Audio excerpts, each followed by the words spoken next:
aqui, tá certo?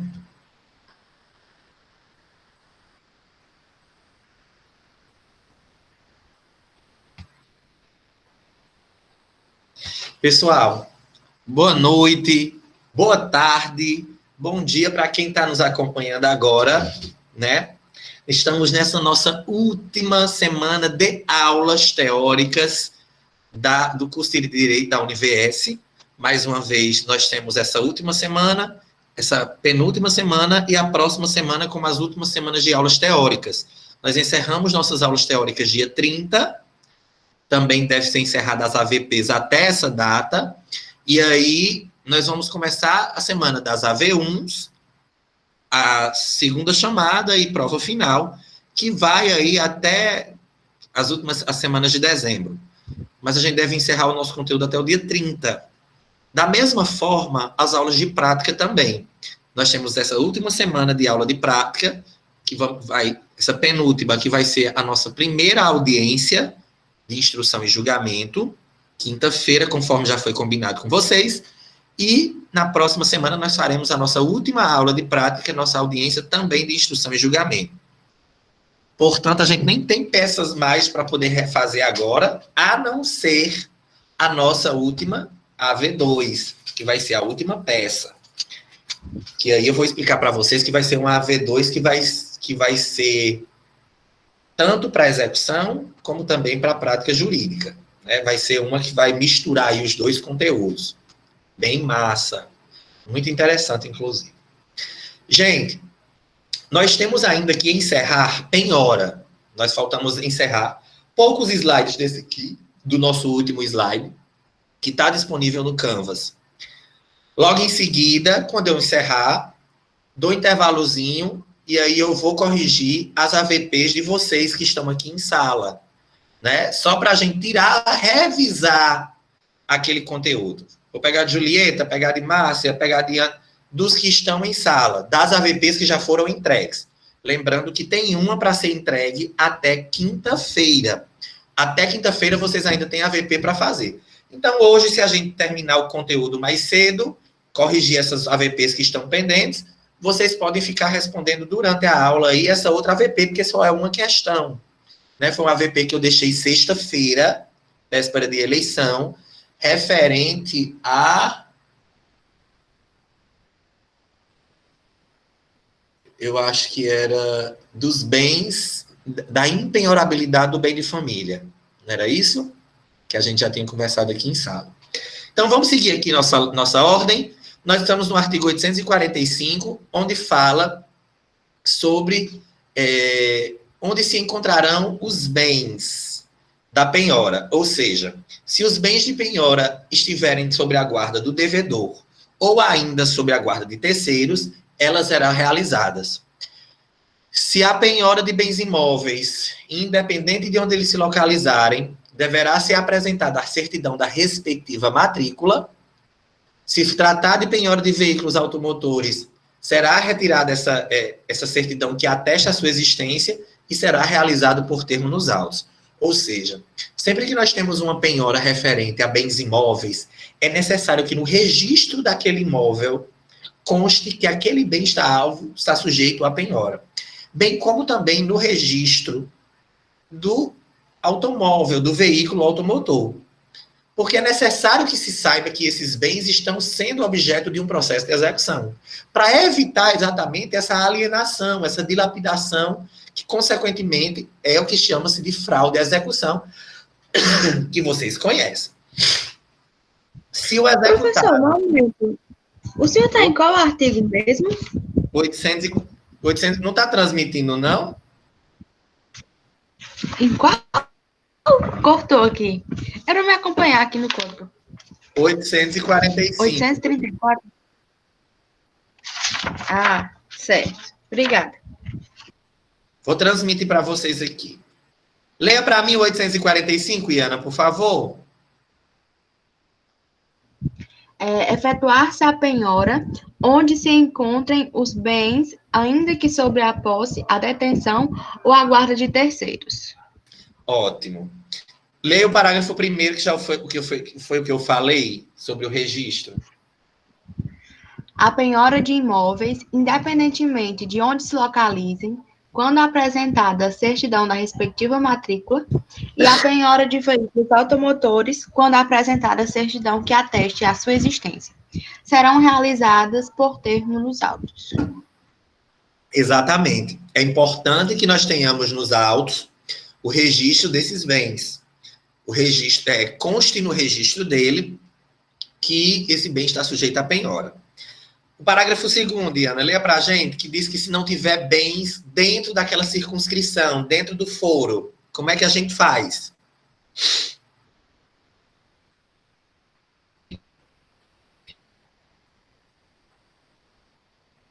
Diana? Parágrafo 2º, se Ana não estiver conseguindo falar, é importante a gente lembrar que se não tiver encontrado bens no foro do processo, ou seja, naquela circunscrição onde o processo está correndo, a penhora vai ser realizada através de precatória, né? Solicita a precatória e o oficial de justiça daquela cidade que recebeu, né, o deprecado, ele vai realizar a penhora.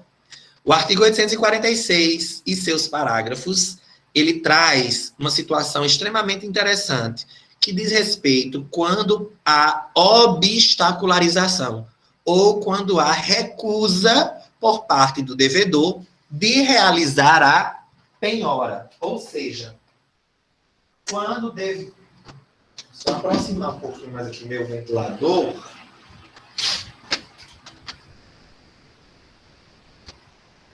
Quando o executado opuser resistência ao oficial de justiça em realizar a penhora. O que é que o oficial de justiça faz?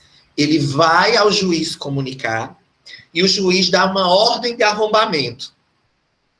O juiz, ao dar essa ordem de arrombamento, o oficial de justiça ele retorna com mais outro oficial. Ou seja, 2 oficiais vão cumprir aquele mandato, entrando dentro da casa, arrombando cômodos e os móveis, e lavra aquele termo, aquele auto de penhora, que será assinado por 2 testemunhas que estiverem presentes. A força policial também é importante, como está no parágrafo 2º, que será utilizada a fim de auxiliar esses oficiais de justiça a cumprir a sua obrigação, a cumprir o mandato. Ao cumprir esse mandato, é lavrado um termo, né, em duplicata da ocorrência, da oposição, junta todos os documentos com o nome dos bens que forem encontrados e também o rol das testemunhas com a respectiva qualificação para uma eventual audiência, essas testemunhas possam depor e atuar junto do processo. Do 847 ao 853, nós temos as causas de modificação da penhora. As partes, elas podem solicitar essa modificação da penhora no prazo de 10 dias. Lembra que é um prazo diferente da maioria dos outros, que são 15.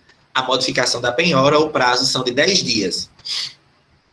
O executado pode, no prazo de 10 dias, requerer a substituição do bem quando comprovar que lhe será menos onerosa e não trará prejuízo ao exequente. Mais uma vez, eu quero a atenção de vocês aqui para um princípio que nós estudamos lá nas nossas primeiras semanas de aula, que chama o princípio da menor onerosidade para o devedor. Mas é importante lembrar que existe outro princípio chamado princípio da utilidade. A execução ela tem que ser útil para o credor.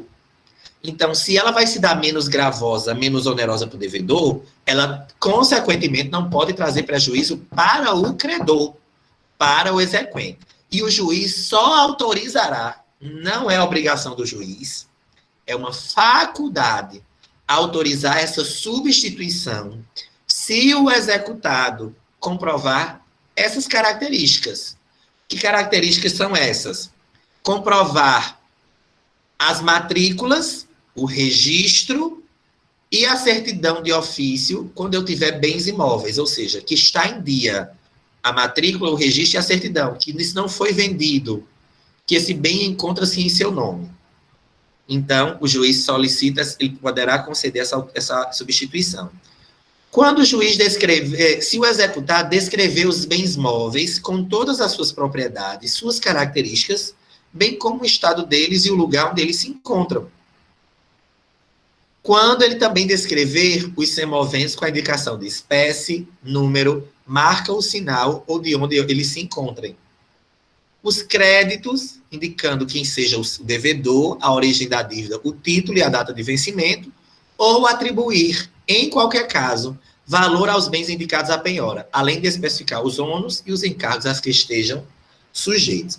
Então, o juiz só permite essa possibilidade de haver essa substituição dos bens do devedor quando ele comprovar essas situações. Vocês percebam que essas são situações que trazem segurança para o processo de execução. São situações em que o executado comprova de que aqueles bens que foram sujeitos à penhora estão quites, eles estão em dia, mas eles vão trazer um certo prejuízo para ele enquanto devedor. Então, ele solicita, né, comprovando esses requisitos. Ao requerer a substituição do bem penhorado, o executado deve indicar onde vão se encontrar os bens sujeitos à execução, ou seja, ele já requereu a substituição, mas ele obrigatoriamente precisa indicar onde estão os bens que vão ser substituídos, os que irão substituir, né? Exibindo a prova da propriedade, a certidão negativa ou positiva de ônus, bem como abster-se de que aquela substituição vai dificultar ou embaraçar a realização da penhora. Não basta ele demonstrar aqueles requisitos e requerer a substituição do bem. É necessário ele trazer segurança para o nosso processo de execução. E essa segurança ele vai trazer demonstrando que aquele bem que ele está dando em substituição está em dia, está positivo, não tem nenhum qualquer embaraço, não vai trazer prejuízo para a demanda. É importante que ele não se utilize desse artifício da modificação da penhora para trazer um prejuízo maior ao nosso andamento do processo, um prejuízo maior ao processo, à execução como um todo. Certo? O executado somente poderá oferecer bem imóvel em substituição, caso requeira a expressa anuência do cônjuge, a depender do tipo de casamento. Se for separação absoluta de bens, não tem necessidade. Agora, se for comunhão parcial, comunhão universal e participação final nos aquestos, obrigatoriamente o cônjuge deverá assinar aquele termo de anuência. Ou seja, o executado só poderá oferecer bem imóvel em substituição, caso requeira com expressa anuência do cônjuge da outra parte. O juiz intimará também o exequente para manifestar sobre o requerimento da substituição. Não é tão fácil você querer indicar o bem à substituição sem o consentimento, sem ouvir a outra parte. A outra parte, o credor, o exequente, deverá ser ouvido e manifestar-se sobre essa substituição ou não. Lembra que é uma faculdade do juízo, dependendo de alguns requisitos como esses, que sejam comprovados pelo devedor, num prazo sempre de 10 dias, respeitando os artigos 847 a 853 do nosso Código de Processo Civil. As partes poderão requerer a substituição da penhora se essas são as hipóteses legais em que as partes podem optar. Lembrando que não é só o devedor, o executado, que pode requerer a substituição. O credor, o exequente, também pode solicitar a substituição quando ele mesmo entender que o bem que foi penhorado, que o bem que foi indicado por ele, ou foi penhorado pelo oficial de justiça, não vai atender à utilidade da nossa execução, que é o cumprimento do implementar a dívida. O bem que veio para adjudicação ou alienação é um bem que não tem mais valor de mercado, que não vai ser vendido, que vai dificultar o processo de execução em que seja realizada a penhora. Então, ele requer aí essa substituição. Tanto o credor quanto o devedor. Quando ela não obedecer à ordem legal, ou seja, não veio naquela ordem prevista, dinheiro, títulos, crédito, bens móveis, imóveis, não, bens imóveis, móveis, semoventes, aí navios, aeronaves, pedras, metais e joias preciosas, né, todos esses bens aí que estavam seguindo a ordem 916, 856. Ela não obedecer à ordem legal, ela não recair sobre os bens designados em lei, contrato ou ato judicial para pagamento. Quando não recair sobre os bens que são indicados pelo pagamento lá no contrato que você assinou, ou mesmo na ordem legal. Quando houver bens no foro da execução e tiver sido penhorado bens em outra comarca, sabendo que bens em outra comarca tem que ser feito precatório, que demora um pouquinho. Então, a gente quer que sejam penhorados esses daqui da comarca. Os bens que estiverem aqui. Oi. Gilberto está pedindo para o senhor aceitá-lo. Eu vou dizer que ele peça novamente. Tá, chegou agora.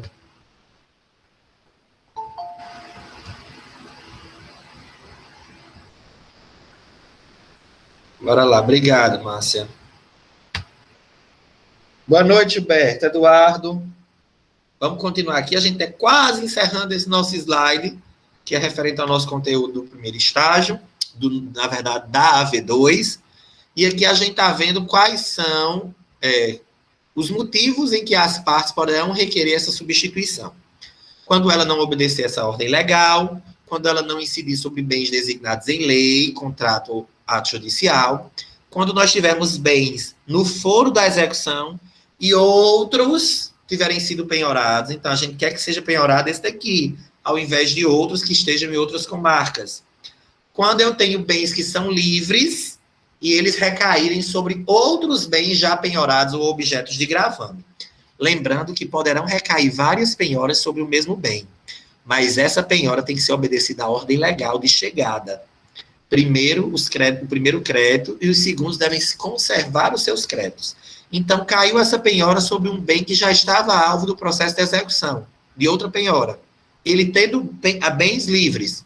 Então, a gente solicita aí que recaia sobre aqueles bens livres e desembaraçados. Quando ela incidir sobre bens de baixa liquidez, ou seja, bens de um valor que a gente não vai conseguir vender, bens de um valor que seja bem abaixo do mercado e que dificulte o nosso pagamento, que seja difícil a realização da venda e o cumprimento dessa obrigação. Quando fracassar a tentativa de venda de alienação judicial do bem, ou seja, não se conseguiu alienar aquele bem, achar um valor para aquele bem, ou quando o executado não indicar o valor dos bens ou omitir qualquer das indicações previstas em lei. Então, essas hipóteses são hipóteses interessantes, são hipóteses em que o próprio processo de execução, ou quando o executado não indicar os valores dos bens ou omitir qualquer das indicações. São as hipóteses legais em que tanto o devedor quanto o credor, tanto o exequente quanto o executado, podem substituir, realizar essa substituição, requerer ao juiz que ele poderá conceder ou não, após análise das garantias que são dadas a ele, que o processo de execução vai seguir o seu curso normal, certo? A penhora, ela pode ser substituída por fiança bancária. Oi. Nesse caso aí, seria um rol taxativo, é? É um rol taxativo. Só que ele pode aceitar ou não, é uma faculdade. Nós temos um rol taxativo desse, que se você, como devedora, Iana, ou como credora, se encaixar numa dessas, se cair uma situação dessa, você pode solicitar ao juiz. E aí o juiz poderá ou não, certo, né, atender o seu pedido de substituição da penhora. O juiz analisa cada caso concreto, cada caso, para poder decidir se entrega, se corresponde ou não. Certo? A penhora, ela pode ser substituída por fiança bancária ou seguro de garantia judicial em um valor que não seja inferior ao débito constante na inicial, acrescida de 30%. Certo? Gente, e para a gente encerrar, eu acho que esse é o último slide, aqui eu tenho umas observações importantes a falar para vocês. Sempre que houver a substituição dos bens que foram penhorados anteriormente, ou seja, devedor ou credor, requereu ao juiz que houvesse uma substituição, por conta de um desses motivos que a gente viu anteriormente. porque recaiu sobre bens impenhoráveis, bens que estejam em outra comarca, bens que sejam difícil a alienação, bens que não foram dados como garantia. Se recaiu uma dessas hipóteses que nós vimos anteriormente, tem que ser lavrado um novo termo de penhora. Sempre tem que modificar essa penhora. Observação importante, coloquei até em negrito. Será admitida a ampliação ou a redução da penhora, bem como sua transferência para outros bens, se no curso do processo o valor de mercado dos bens penhorados sofrer alteração significativa. Ou seja, um bem, de acordo com o andamento que foi dado no processo, ele pode se desvalorizar ou ele pode se valorizar. Ele pode se desvalorizar, perder seu valor de mercado, ou ele pode crescer o seu valor. Ao solicitar essa transferência para outros, e houver essa alteração, deve ser admitida essa redução ou essa ampliação na penhora. Isso é muito comum quando você apreende um bem, que esse bem é penhorado e esse bem tinha um valor e ele perdeu metade do seu valor porque ele ficou jogado, largado lá no depósito do fórum. Ei, professor, o senhor viu agora que o STJ determinou que o salário pode ser usado para penhora de honorários advocatícios? Eu não vi a decisão, mas eu já esperava que saísse. Pois sabe? já saiu, agora recentemente. Já existia um projeto que era para pagamento de horas trabalhistas, né? Verbas trabalhistas ou de empregadas domésticas, já tinha um projeto que corria sobre isso. Agora, já foi julgado, já pelo STJ? Já, sim. Aí, excelente. Vou até pesquisar, então, essa decisão. Pois é. Eu só não estou achando a data, mas foi bem recente agora. Não sei se foi outubro, 13 de outubro. Ótimo. Eu vou até dar uma olhadinha. Pessoal, outra coisa interessante. Não será procedida a segunda penhora, salvo se a primeira penhora for anulada, ou seja, nós não vamos fazer uma segunda penhora, abrir uma segunda penhora contra o devedor, salvo nessas hipóteses.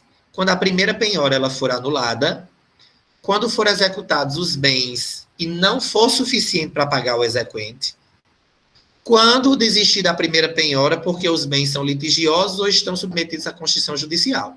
Então, professor, como é que eu faço para decorar essa questão de se abrir uma nova penhora? Quando a primeira não for suficiente para realizar a execução. Seja porque ela foi anulada, seja porque os bens que foram encontrados não foram suficientes, ou porque os bens estão envolvidos em outro processo. Então, aí a gente reabre uma nova penhora, ou seja, vamos proceder uma segunda penhora para poder quitar aquela dívida do devedor. Outra observação, o juiz vai determinar a alienação antecipada dos bens penhorados quando se tratar de veículos automotores, pedras e metais preciosos e outros bens móveis sujeitos a depreciação ou deterioração ou houver manifesta vantagem. Isso aqui é importante.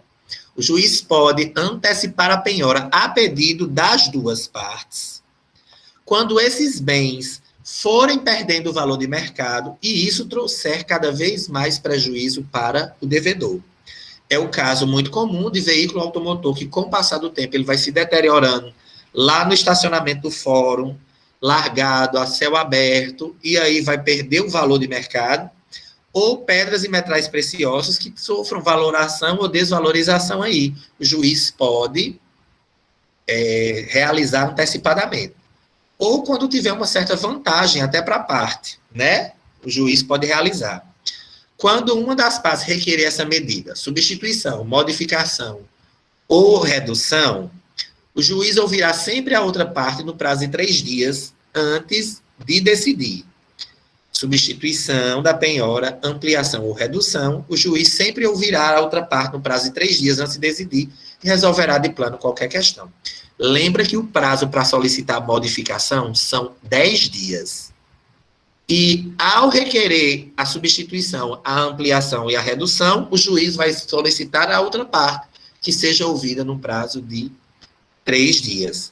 É isso que a gente tem aqui sobre a nossa penhora, e a gente encerra essa nossa primeira parte. Pessoal, para a nossa segunda parte, eu queria trazer para vocês. Eu vou até olhar, Márcia, nesse intervalo, esse julgamento aí do STJ. Eu posso olhar até agora. Deixa eu olhar aqui, ó. Penhora de salário para pagamento de honorários advocatícios.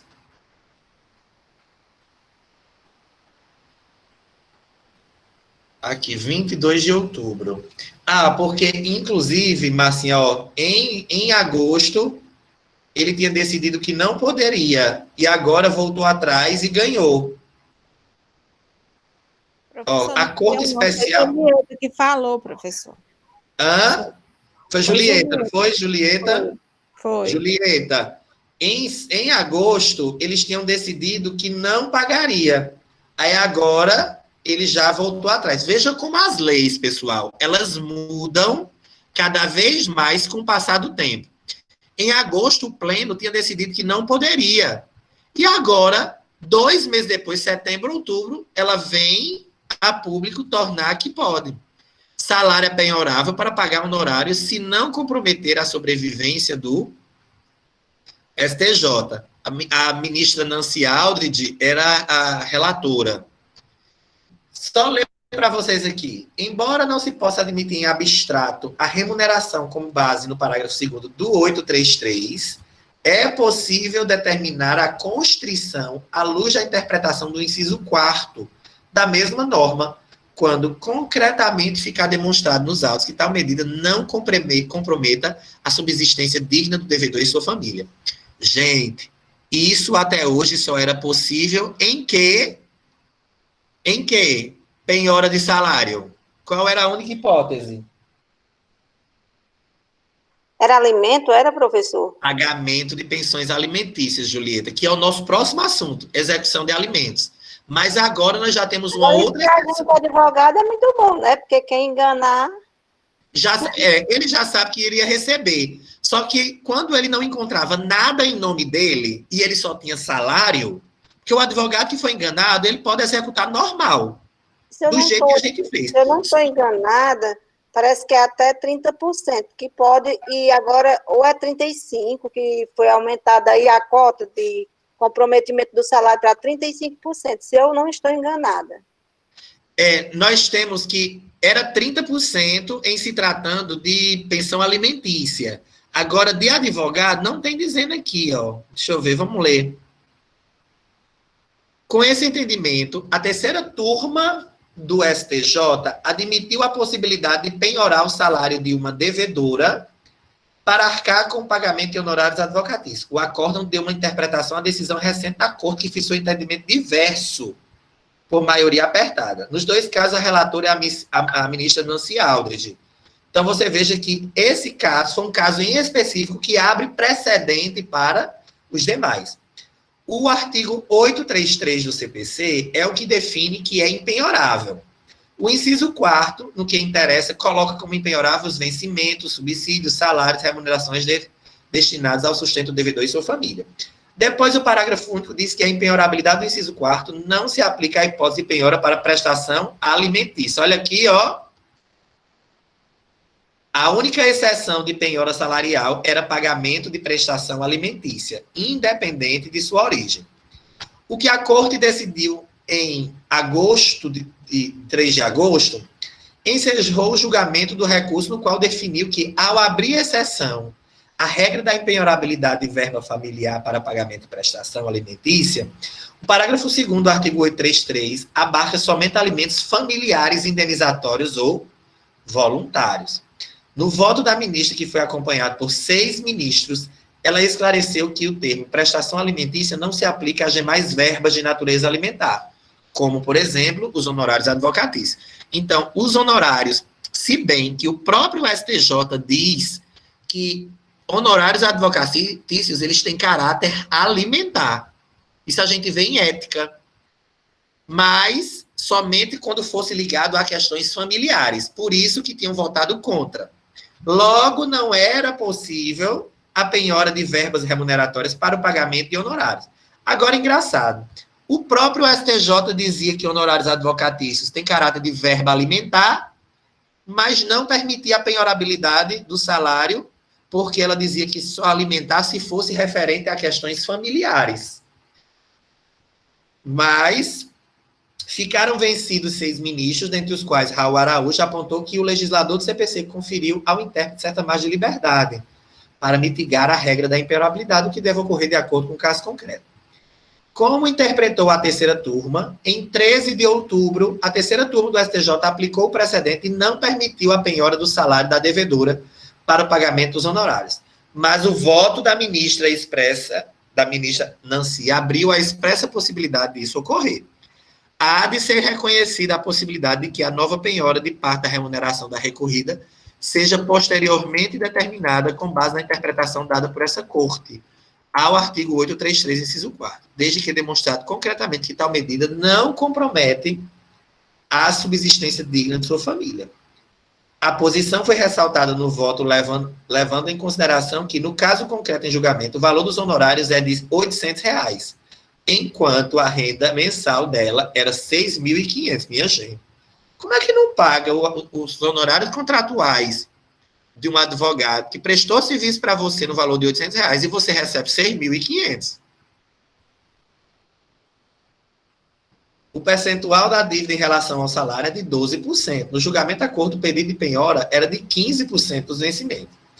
Segundo a ministra, decidiu-se que, embora não se possa admitir em abstrato a penhora da remuneração no parágrafo 2º do artigo 833, é possível determinar a constrição à luz da interpretação dada ao artigo 833, inciso 4, quando concretamente fica demonstrado que nos autos que tal medida não compromete a subsistência digna de sua família. E aqui eu adoro ler esses comentários depois. Então, gente, o salário, ele é penhorável desde que não comprometam a subsistência. O próprio plenário voltou diferente nesse julgamento aqui, trazendo um posicionamento contrário sobre essa decisão. Gente, eu vou parar aqui a nossa... de salvar, encerrando nossa primeira aula, mas eu não quero que vocês saiam, porque eu quero trazer para vocês também um vídeo bem interessante, que se eu colocar no YouTube, o YouTube não consegue gravar a aula, ele derruba a ação. Eu vou encerrar essa aula aqui e vou trazer para vocês o vídeo de um caso de uma execução que foi feita em Campina Grande, que tomou uma proporção muito grande, inclusive saiu no Fantástico, porque foram penhorados diversos bens, né, uma execução à fazenda pública, e dentro da execução da fazenda pública, trouxe um caso de um animal semovente, um caso de uma gata de estimação do devedor, que foi levada à penhora e foi objeto de penhora, e aí trouxe todo um questionamento, ficou bem famoso esse caso, e eu queria trazer para vocês. Se eu colocar agora na gravação, nossa aula não está encerrando agora, nós só vou encerrar a gravação, porque senão o YouTube derruba a nossa aula inteira, que foi gravada.